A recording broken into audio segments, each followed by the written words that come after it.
Have you ever been through the unbearable pain of having someone cheat on you?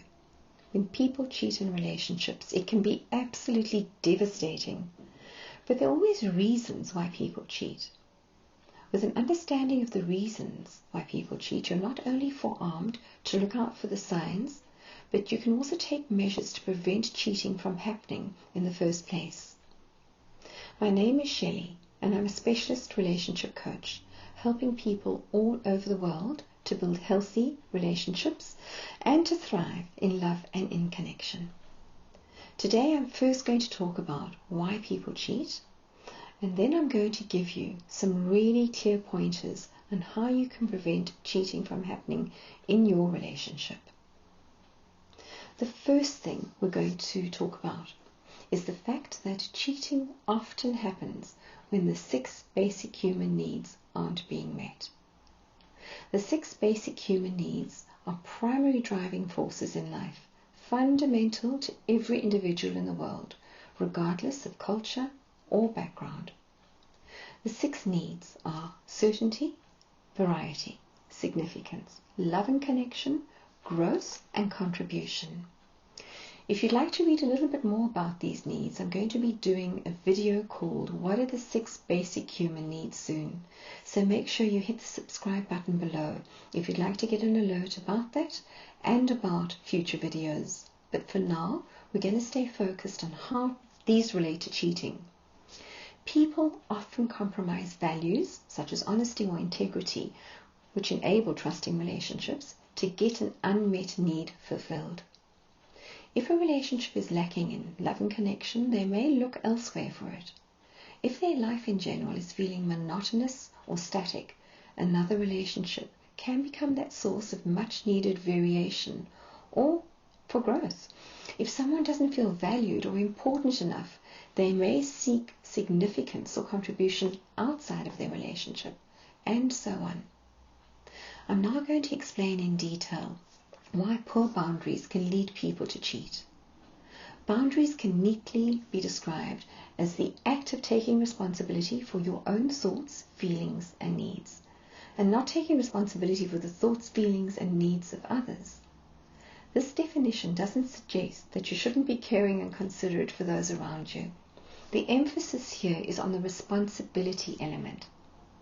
In my work as a relationship coach, I've often seen that people with poor boundaries, for example, those who do not take responsibility for meeting their own needs and look too much to their partners to fulfill all those needs, find themselves feeling dissatisfied. As a result, they misdirect their frustration towards their partners and can be inclined to cheat because they feel that they cannot get all their needs met via the significant other. It's the most extreme form this can take, this form of codependence. But this kind of boundary blurring is in fact a surprisingly common thing. Another way that poor boundaries can lead to cheating is in the shape of a lack of self-boundaries. For example, the standards we set for ourselves, where long-term goals and standards are sacrificed for short-term gratification. Someone might believe wholeheartedly in the concept of the vows of marriage and hold fidelity and honesty as values that are important to them, but at the same time may have poor impulse control that will lead them to sacrifice these goals for the in-the-moment rewards of gratifying the impulse to seek out the thrill of a new relationship. If you don't want someone to cheat, then you mustn't be a cheat yourself. The standards you set for yourself and the standards you set for others need to be in complete alignment. Most psychologists and coaches frame boundaries as active rather than just being a passive philosophy. A boundary has been set when you take action to protect the boundary. These actions often involve the setting of a consequence for the boundary being broken. For example, if you're defining a boundary in a relationship, you might say to your partner, "If you cheat on me, I will leave you."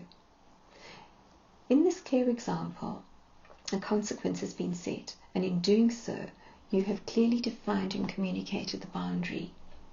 if you haven't even defined what boundaries are for yourself, or equally, if you have defined a boundary but you don't see through the consequential actions required to maintain the boundary, for example, you forgive your partner when they've cheated on you, you are communicating a message that you will tolerate boundary breaking. Whilst I'm not saying that this is a simple thing to know how to react and respond when your partner is cheated, I would always advise that you be very clear about communicating what is and what isn't acceptable to you. So, how can you prevent your partner from cheating? Relationships are complex and personal. Not all answers can be summed up in a neat little list. However, there are a few basic practices that you can do that will help prevent cheating from occurring in a relationship. Number 1, if you're at the dating stages of a relationship, ensure that you qualify for shared values and standards. This means if monogamy is important to you, find out whether or not they feel the same way. What about honesty and integrity? Are you aligned in terms of your basic views? Number 2, are you taking care of your basic human needs? And is your partner taking care of theirs? How can you support each other without taking full responsibility in ensuring that everyone is getting their needs met, whether from the inside or the outside the relationship? Ensuring that everyone has the means and the freedom to get their needs met without compromising values or standards is critical in healthy, interdependent rather than codependent relationships. Number 3, are you clear on your boundaries and what you need to have in place to ensure that you take responsibility for your own behaviors?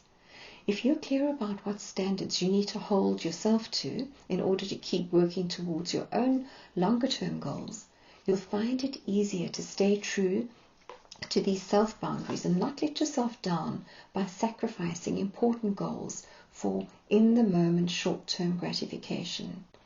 And in return will be level-setting high standards within the relationship. Number 4, are you clear about communicating the kinds of consequences that will protect the boundaries that are important to you? Being clear with yourself is the first step.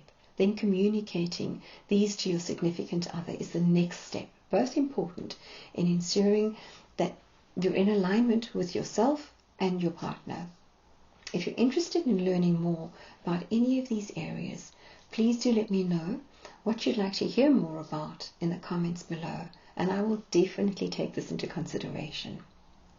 If you have recently split up with someone and are struggling to recover from heartbreak, you may be interested in taking a look at my video, How to Get Over Your Ex, which I'll put in the link for you on the screen now. I love sharing my tools and tips and guidance with you and supporting you on your journey to thriving relationships. Please remember to subscribe to my channel so we can travel this path together.